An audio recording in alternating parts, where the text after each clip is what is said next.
Hello friends, the guy upstair के पिछले chapter में हमने देखा था कि रोजी मिलने आई थी कॉप एलेक्स से, जहां पर उसे पता चला था कि एडम बेहरी एक सीरियल किलर है जिसने इससे पहले भी कई लड़कियों को मारा है। तो अब आगे क्या होगा?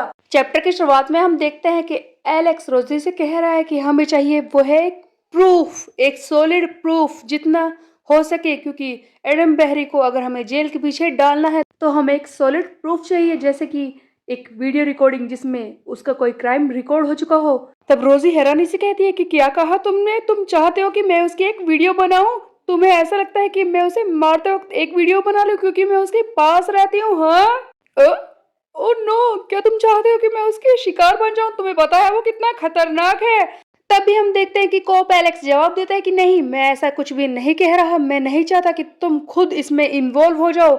तब रोजी कहते हैं कि अगर मैं उसका शिकार नहीं बनूं तो फिर प्रूफ कैसे मिलेंगे? जिस पर ये कोप कहता है कि मैं बस ये चाहता हूं कि तुम उसके एक्शंस पर नजर रखो, वो क्या करता है, और उसी से हमें कोई ना कोई सबूत जरूर मिलेगा। देखो, तुम एक नॉर्मल सिटीजन हो और मैं एक कोप हूँ, और मेरे साथ इस तरह से बैठना तुम्हारे लिए और भी ज्यादा डेंजरस हो सकता है। जैसा कि तुम जानती हो कि हम पहले ही एडम बेहरी के घर पर जा चुके हैं और वहां पर हमें उसके खिलाफ कुछ भी नहीं मिला था, तो इसका मतलब ये है कि वो इतना स्मार्ट है कि कानून को झूठा बना सकता है, उन्हें धोखा भी दे सकता है। रोजी कहती है कि तुम मुझे इन्वॉल्व तो नहीं करना चाहते, लेकिन तुम्हें पता है मैं तो पहले से ही इन्वॉल्व हूँ, क्योंकि मैंने ही तो उस एंजेलिना को मरते हुए देखा था, समझे? तब ये एलेक्स कहता है कि तुम्हें पता है उसने तुम्हें क्यों नहीं मारा? उसके पास काउंटलेस चांस थे।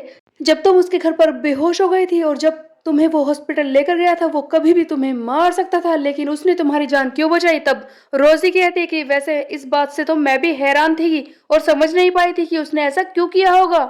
तब एलेक्स कहता है कि ठीक है, मैं तुम्हें समझाने की कोशिश करता हूँ, कुछ ऐसा हुआ होगा, वो ये बात सोच रहा होगा कि तुम्हें मारने से वो परेशानी में फंस सकता है। देखो रोजी, मैंने तुम्हारे बैकग्राउंड को चेक किया, तुम्हारे पेरेंट्स नहीं है और उस अपार्टमेंट में तुम अकेली ही रहती हो, मैंने सही कहा ना तुम्हारे बारे में? तब रोजी कहती है कि यस। उसके बाद हम देखते हैं कि कॉप कहता है कि देखो, जिस बिल्डिंग में तुम रहती हो वो एक ओल्ड अपार्टमेंट बिल्डिंग है, उसके अलावा वहां पर कोई जानबूझकर जाने की कोशिश नहीं करेगा, क्योंकि वो बहुत ही पीछे की साइड में है, बिल्कुल टाउन के एंड में। और इस वक्त तुम 12th फ्लोर पर रहती हो और एडम बेहरी 13th फ्लोर पर। अगर तुम अचानक से मर जाती तो सबसे पहला सस्पेक्ट वही होता, एडम बेहरी। तब रोजी कहती है कि अगर ऐसा है तो उसने मुझे जिंदा क्यों छोड़ा? ये उसके लिए रिस्कियर नहीं हो सकता, क्योंकि मैंने ही तो उसके क्राइम को होते हुए देखा था। तब कॉप जवाब देता है कि शायद तुमने नोटिस नहीं किया, लेकिन वो अभी तक तुम पर नजर रख रहा होगा, मैंने सही कहा ना?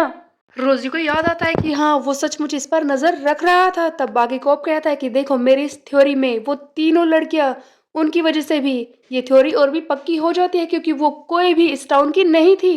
एंड वो एंजेलिना चुआ जिसे उसने मारा वो भी इस टाउन की नहीं थी। तो मुझे ऐसा लगता है कि वो ऐसे टारगेट को नहीं चुनता है जो उसके आसपास रहते हैं, ऐसे में उसके सस्पेक्ट बनने का खतरा बढ़ जाता है, इसीलिए उसने बाहर के लोगों को ही चुना है। और बात करें तुम्हारी, तो ऐसा लगता है कि उसने एक तरह का जुआ खेला है, वो नोटिस करना चाहता था कि तुम क्या करोगी जब तुम हॉस्पिटल में उठोगी। वो सोच रहा था कि तुम्हारी मेमोरी लॉस हो गई होगी चोट लगने की वजह से, लेकिन हुआ ये कि तुमने तो पुलिस को बुला लिया। लेकिन इसके लिए भी वो पहले से तैयार था, वो तो तुम्हें पागल होते हुए देख रहा था ताकि तुम पर बाद में कोई भी यकीन ना करे। तब रोजी कहती है कि मैं तो उसकी चाल में फंसी गई। तब हम देखते हैं कि आगे कोप कहता है कि अगर तुम सचमुच चुप रहती तो हो सकता है कि तुम और भी ज्यादा स्मार्टर बिहेव करती, तुम उसकी चाल से बाहर निकल सकती थी। हो सकता है कि तुम अगर ये प्रिटेंड करती कि तुम्हारी मेमोरी चली गई है, उस कंडीशन में वो एडम बेहरी तुम पर नजर नहीं रखता और तुम उसके खिलाफ सबूत लाकर मुझे दे सकती थी। सारे कॉप्स तुम्हारी बात पर यकीन भी करते, लेकिन अब हमारे पास इस चीज का कोई चांस नहीं है, क्योंकि तुम पहले ही उसे सब कुछ बता चुकी हो। देखो, मैं तुम्हें ब्लेम नहीं कर रहा कि तुम उस वक्त बहुत ही ज्यादा पैनिक कर रही थी, आखिरकार तुम बहुत ही ज्यादा डरी हुई थी, लेकिन अगर तुम शांत रहती तो हमारे लिए चीजें बदल सकती थी। खैर रोजी, ये बताओ कि तुम क्या चाहती हो? क्या तुम उस अपार्टमेंट को छोड़कर वहां से जाना चाहती हो? जिस पर रोजी कहती है कि वैसे मैं चाहती तो यही हूँ, लेकिन मैं नहीं कर सकती, क्योंकि मैंने पहले ही पूरे साल का डिपॉजिट दे दिया है और कहीं और जाकर रहने के लिए मेरे पास डिपॉजिट के पैसे नहीं है। जिस पर ये कोप कहता है कि ठीक है रोजी, तुम वहीं पर रह सकती हो। जिस पर रोजी कहती है कि क्या कहा आपने?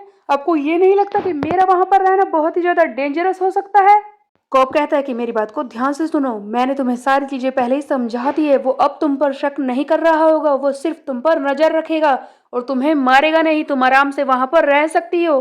रोजी कहती है कि क्या मैं अपने दोस्तों को इस बारे में बता सकती हूँ, जिस पर कॉप कहता है कि अगर तुम्हारे दोस्त ये दिखा सकते हैं कि वो उसके बारे में कुछ नहीं जानते, वो एक्टिंग करने में अच्छे हैं, और जब वो एडम बेहरी उनके सामने आए तो वो इस डर से घबरा ना जाए कि वो एक सीरियल किलर है, तो तुम उससे बता सकती हो। तब रोजी कहती है कि वैसे वो दोनों पागल है, मैं उन्हें नहीं बताऊंगी। आगे एलेक्स कहता है कि मेरी बात को ध्यान से सुनो रोजी, मैंने तुम्हें पहले ही सब कुछ समझा दिया है। मुझे किसी एक ऐसे इंसान की जरूरत थी जो उसके बारे में मुझे सारा सच बता सके, जो उस पर नजर रख सके।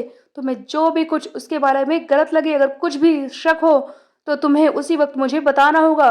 वैसे काफी लेट हो चुका है, मुझे यहाँ से चलना चाहिए, तुम कैसे घर जाओगी? तब रोजी कहती है कि मैं पब्लिक ट्रांसपोर्ट से चली जाऊंगी। उसके बाद हम देखते हैं कि ये कॉप तो बाय कहकर वहां से चले जाता है। रोज भी घबराते हुए अपने घर आ जाती है, जैसा कि कॉप ने इसे समझाया है कि एडम बेहरी अब इसके साथ कुछ नहीं करेगा, इसे बस नॉर्मल प्रिटेंड करना है और उसके खिलाफ सबूतों को इकट्ठा करना है। रोजी बहुत ही ज्यादा डरी हुई है। उसके बाद हम देखते हैं कि जैसे ही रोजी घर आती है, उसे मैसेज आता है, ये एलेक्स ने ही किया है और कहा है कि मेरी बात को ध्यान से सुनो, जैसा कि ये बिल्डिंग इस टाउन के एंड में है, यहाँ पर कोई भी अच्छा सिक्योरिटी सिस्टम नहीं है, तो कम से कम तुम अपने डोर पर एक्स्ट्रा लॉक्स को लगवा कर रखना। उसके अलावा मैं चाहता हूँ कि तुम अपने बिल्डिंग के ओनर से बात करो ताकि वो यहाँ पर सिक्योरिटी कैमरास लगवा दे।